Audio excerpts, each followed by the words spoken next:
Good evening to you, and thanks for being here on this Friday night. I'm Regina On. We do have new information tonight at 11. Tomorrow is a return of Spokane's Pacific Northwest Qualifier volleyball tournament.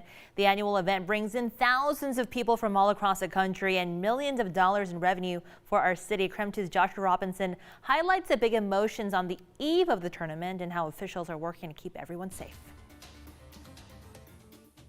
Tonight, the first of hundreds of volleyball players, coaches, and officials have finally registered for this year's Pacific Northwest Qualifier, just weeks after organizer April Stark was forced to deal with some uncertainty that the event might not happen at all.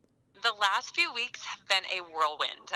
It was funny, the other gal that works with me in the office, she and I were talking today just how this year is basically, we've put it all together in those 3 weeks. You know, we were kind of, I really will say we were thinking that it wasn't going to happen right before that announcement where we were, going to stay in phase 3.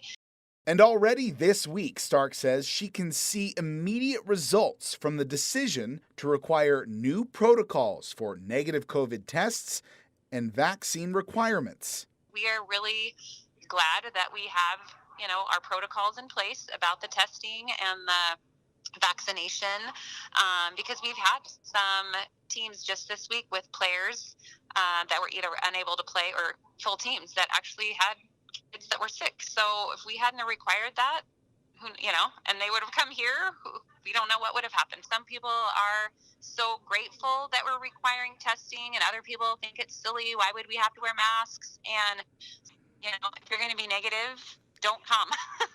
But as teams from across the country settle into the Inland Northwest tonight and tomorrow and hype themselves up to return to some sense of normalcy, Stark tells me she's already looking forward to one very specific part of the tournament, the same thing she says she looks forward to most every year.